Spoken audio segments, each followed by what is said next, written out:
तो कहानी के शुरू में हम एक लड़के को देखते हैं जो अपने भाई को ढूंढ रहा था। वो उसे ढूंढता हुआ एक पार्टी में आ जाता है जहाँ पर सभी लोग बहुत ज्यादा मजे कर रहे थे। वहीं पर कोई उसे बताता है कि उसका भाई ऊपर वाले कमरे में है। जब वो लड़का ऊपर कमरे में जाता है तो देखता है उसका भाई बुरी हालत में था और वो उनके डैड के बारे में अजीबोगरीब बातें कर रहा था। ये सुनकर वो लड़का डर जाता है क्योंकि इनके डैड को तो मरे हुए बहुत साल हो गए थे। वो अब अपने भाई को नीचे ले आया था। तभी उस लड़के का भाई उस पर चाकू से वार करता है और फिर बाद में उसने अपनी जान ले ली थी। ये देखकर पार्टी में लोग बहुत ज्यादा डर गए थे। अब आगे हमें कहानी में 17 साल की लड़की मिया दिखाई जाती है जो अपनी मॉम की मौत के बाद अपने रिश्तेदारों के साथ थी। वहीं पर मिया के डैड भी थे। उन्हें देखकर ऐसा लग रहा था कि मिया के ताल्लुकात उसके डैड के साथ बिल्कुल भी अच्छे नहीं है। तभी उसे उसकी दोस्त जेठ के भाई की कॉल आती है जो फुटपाथ पर बैठा अपने जेठ का इंतजार कर रहा था, मगर वो उसे लेने नहीं आई थी। इसीलिए उसने मिया को कॉल की कि उसकी बहन उसे लेने आना भूल गई है, तो इसीलिए वो उसे घर छोड़ दे। मिया अब अपनी गाड़ी लेकर उधर पहुंच गई थी। वो जेठ के भाई जिसका नाम लायरी होता है उसे ले लेती है। जाते हुए वो खूब मजे में गाड़ी चलाती है। कभी रास्ते में इनकी गाड़ी के आगे अचानक से एक जख्मी हालत में कैंगरू आकर लेट जाता है। मिया बार बार अपनी गाड़ी उस कैंगरू के पास ले जाती है मगर अपनी गाड़ी को रोक देती है। वो उस कैंगरू की जान नहीं लेना चाहती थी, इसीलिए ये दोनों उस कैंगरू को वहीं पर छोड़कर आगे चले गए थे। वो अब राइली को उसके घर ले आती है जहाँ पर वो अपनी दोस्त जेठ से भी मिलती है। यहाँ पर दिखाया जाता है मिया की दोस्त जेठ अपनी एक फ्रेंड के साथ थी जो कभी मिया का भी दोस्त हुआ करता था। लेकिन खैर मिया को अब इन चीजों से कोई फर्क नहीं पड़ता। वो इस बात को नजरअंदाज करते जेठ से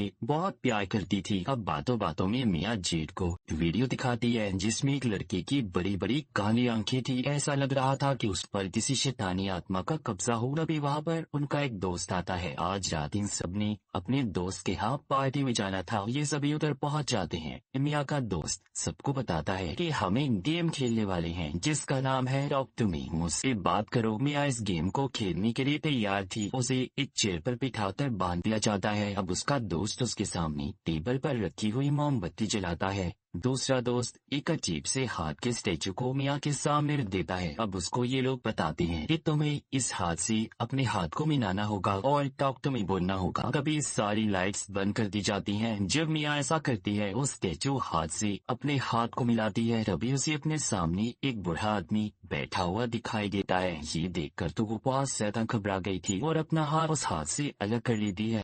लेकिन अपने दोस्तों के बहुत कहने पर वो इस खेल को फिर से शुरू करती है। दोबारा से उस हाथ से अपने हाथ को मिलाती है और कहती है आई लव यू, कि मैं आपको अंदर जाने देती हूँ। मतलब कि इस खेल में कोई भी अगर बुरी ताकत थी तो मिया उसे अपने अंदर आने की इजाजत दे रही थी। वो अब अपने सामने जेठ के भाई रायली को देखती है और कहती है वो तुम्हारे पीछे खड़ा है, वो तुम्हें पसंद करता है। ये बात सुनकर रायली को घबराहट होने लगी थी क्योंकि वो तो अपने दोस्तों के बीच में बैठा था। वो सोचता है आखिर उसके पीछे कौन हो सकता है। मिया की आंखें काली पड़ चुकी थी। वो रायली से कहती है कि यहाँ से भाग जाओ। तभी 90 सेकंड का वक्त पूरा हो गया था। मिया के दोस्त उसके हाथ को उस अजीब हाथ से अलग कर देते हैं। मोमबत्ती को भी बुझा दिया गया था। मिया अपने होश में आ गई थी। मिया के साथ आखिर हुआ क्या था ये तो हमें कहानी में आगे जाकर पता चलेगा। रात को रायली मिया की बातें सोच कर सो नहीं पा रहा था। उसे अकेले कमरे में बहुत ज्यादा डर लग रहा होता है, इसीलिए वो अपनी बहन जेठ की कमरे में जाता है मगर वो भी उसे अपने साथ सुलाने से मना कर देती है। तभी वो लाउंज में लेडी मिया के पास जाकर लेट जाता है जो आज रात उनके घर पर ही रुकी थी। मिया रायली को अपने सपने के बारे में बताती है जो हमेशा उसे आया करता था। वो बताती है मैं अपने सपने में देखती हूँ कि मैं एक शीशे के आगे खड़ी हूँ लेकिन मुझे उसमें अपना रिफ्लेक्शन अक्स नजर नहीं आ रहा। फिर वो दोनों गेम के बारे में बात करते हैं तो मिया बताती है कि मुझे उस वक्त ऐसा लग रहा था कि जैसे मैं हवा में तैर रही हूँ। अब यही बातें सुनते सुनते रायली सो जाता है। मिया उसके हाथ से उसका फोन लेकर साइड पर रखती है और प्यार से उसके सर पर हाथ फेरती है। जब वो ऐसा कर रही थी हम उसके हाथ को देखते हैं जो अजीब किसी शैतान काली ताकत का लग रहा था।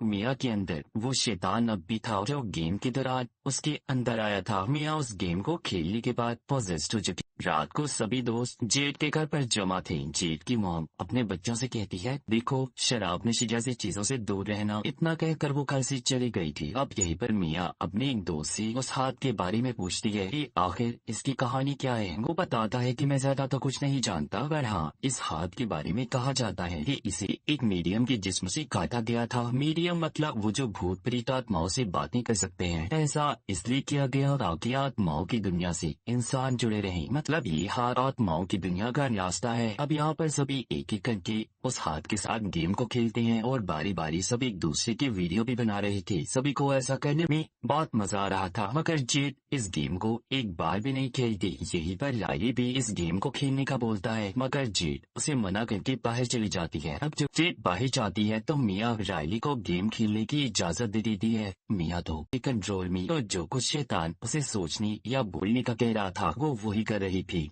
रायली अब जब उस गेम को शुरू करता है और वो हाथ पकड़ता है, आई लेट यू इन कहता है, वैसे ही उसके अंदर मियाँ की मॉम की आत्मा जाती है जो कि मियाँ से बात करने लगी थी। मगर तब तक वो वक्त पूरा हो गया था जो सब दोस्तों ने रायली को गेम खेलने के लिए दिया था। लेकिन मियाँ ने अपने मॉम की आत्मा को महसूस किया था, उसे उनकी आवाज भी आ रही थी। पर तभी उन आत्माओं की दुनिया से रायली को पसंद करने वाला शैतान उसके अंदर आ जाता है। मतलब कि जो कहानी के शुरू में मियाँ ने रायली को बताया था कि वो तुम्हारे पीछे खड़ा है, अब वो शैतान रायली के अंदर था। तभी रायली अपने सर को टेबल पर जोर जोर से मारता है। थोड़ी देर बाद उधर पुलिस भी आ गई थी और रायली के मामले में पूछताछ करने लगती है। उसकी बहुत बुरी हालत थी, इसीलिए उसे हॉस्पिटल ले जाया जाता है। इन सब के बाद मियाँ अब जब रात को घर पहुँचती है तो उसके डैड उससे बात करने की कोशिश करते हैं, मगर वो अपने कमरे में चली गई थी और अपने डैड से कोई बात नहीं करती। फिर कुछ देर के बाद वो हॉस्पिटल में जाती है जहाँ पर रायली दाखिल था। अब वो जानती थी कि हॉस्पिटल जाकर उसे रायली के घर वालों का सामना करना था, क्योंकि गेम खेलने की इजाजत इसी ने दी थी। जैसे ही वो हॉस्पिटल पहुँचती है होता भी ऐसा ही है जैसा कि उसने सोचा था। जेड उस पर बहुत गुस्सा करती है, कहती है कि तुम्हारी हिम्मत कैसे हुई, तुम्हारी वजह से मेरा भाई आज इस हालत में है। ये सुनकर मियाँ बहुत दुखी हो गई थी और जेड के दोस्त के साथ अपने घर आ जाती है। लेकिन आज रात वो अपने घर अकेले नहीं रुकना चाहती थी, इसीलिए जेड के दोस्त को अपने घर पर रुकने का कहती है। वो इन सब चीजों से बहुत ज्यादा तंग आ चुकी थी। मियाँ अपने घर आकर बेड पर लेट जाती है और अपनी मॉम की वीडियो देख रही थी कि तभी उसकी आंख लग जाती है। उसे अपने सपने में अपनी मॉम नजर आती है जिस वक्त उनकी मौत हुई थी। जैसे ही उसकी आंख खुलती है वो देखती है उसके हाथ तीनों और उखड़े हुए हैं और उनमें से खून निकल रहा है। ये देखकर वो बहुत ज्यादा डर जाती है, मगर ये भी उसका सपना ही था। उसे तभी ये महसूस होता है कि उसके कमरे में जैसे कोई और भी है। जब वो जेड के दोस्त के पास उसे देखनी चाहती है जो उसके साथ घर पर आया था, उसे एक शैतान नजर आता है जो जेड के दोस्त के पाँव को चूस रहा था। मियाँ ये देखकर बहुत डर गई थी। वो बार बार उसे जगाने की कोशिश करती है, कहती है उठो देखो तुम्हारे पास कौन है। लेकिन जैसे ही जेड का दोस्त नींद से जागता है, असलियत में मियाँ ही थी जो उसके पाँव को चूस रही थी। ये देखकर वो बहुत ज्यादा डर गया था और हैरान भी हो जाता है। उधर हॉस्पिटल में जेड और उसकी मॉम जब रायली को बाथरूम में साफ कर रही थी तो तभी रायली जेड के हाथ पर काट लेता है और जोर जोर से हंसता हुआ फिर से अपना सर दीवार में मारता है।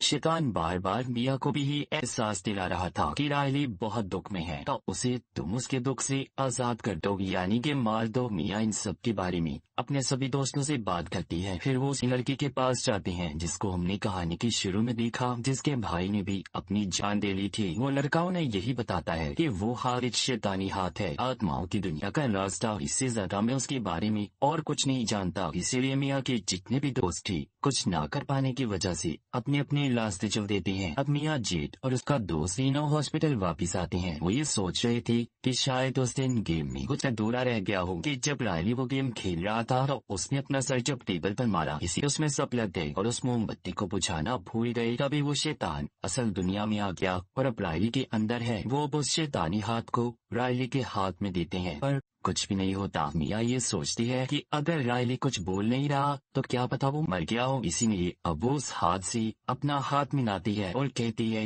डॉक्टर मी रायली, मुझे रायली से बात करनी है। तभी छोटी बच्ची उसके सामने आ जाती है जो उसे कह रही थी आई लेट यू इन। तभी मिया आत्माओं शैतानों की दुनिया में चली गई थी। वो वहाँ पर रायली को देखती है जिसको शैतान ने बुरी तरह से अपने काबू में किया हुआ था। उसे देखकर वो बहुत ज्यादा डर गई थी। और रोते हुए वापस अपनी दुनिया में आ जाती है। अब वो अपने घर आ गई थी जहाँ पर उसके डैड उसका इंतजार कर रही थी। वो मिया की आते ही उसे उसके मॉम का खत सुनाते हैं जिसमें लिखा था, मेरे प्यारे हस्बैंड और मिया, आज मैं बहुत खुश हूँ। आज मेरे लिए बहुत अच्छा दिन है। मैं उम्मीद करती हूँ तुम भी बहुत अच्छे होंगे। मैं अब बिल्कुल दर्द में नहीं हूँ। ये बातें सुनकर मिया अपने डैड की गले लग जाती है। तभी दूर से मिया को अपनी मॉम की आत्मा की आवाज सुनाई दी कि तुम्हारे डैड झूठ बोल रहे हैं। मिया बार बार उसे बस यही सुनाई दे रहा था कि तुम्हारे डैड झूठ बोल रहे हैं। तभी शैतान मिया के डैड की शक्ल में उस पर हमला कर देता है। मिया एक कैंची से उसे मार देती है, मगर वो ये भूल गई थी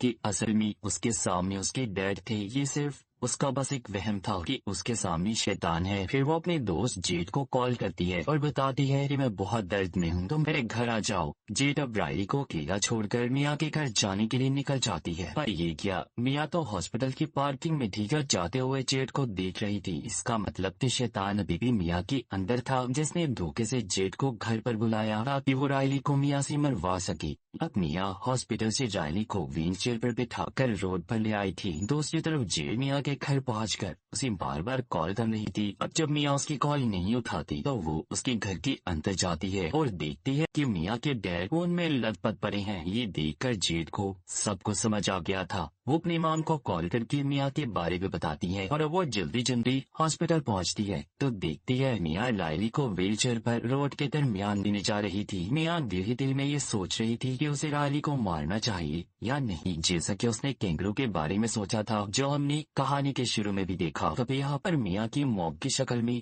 वो शैतान आता है जो बार बार उसे रायली को मारने के लिए उकसा रहा था। तभी मिया यहाँ पर गाड़ी के सामने रायली को फेंकने के बजाय खुद कूद जाती है, लेकिन जेड ने उसे बचा लिया था। अब वो जख्मी हालत में हॉस्पिटल में थी, जहाँ पर वो शीशे में खुद को देखती है तो उसे अपना अक्स नजर नहीं आता और बेहोश हो जाती है। उसका बुरा सपना सच हो गया था। वो आत्माओं की दुनिया में फंस गई थी। उसे आत्माओं की अंधेरी दुनिया में मोमबत्ती की रोशनी दिखाई देती है। जब पास जाती है तो मोमबत्ती के ऊपर एक हाथ होता है। मिया जैसे ही उस हाथ को पकड़ती है तो उसे एक लड़का दिखाई देता है जो कहता है, आई लेट यू इन। मतलब अब ये हाथ किसी और के साथ गेम खेलने वाला था। ये बात तो साफ थी कि मिया ने रायली को बचाने के पीछे अपनी जान को खतरे में डाल दिया। वो हाथ किसके पास था इस बारे में भी किसी को कुछ नहीं पता। और इसी के साथ इस फिल्म की कहानी भी यहीं पर खत्म।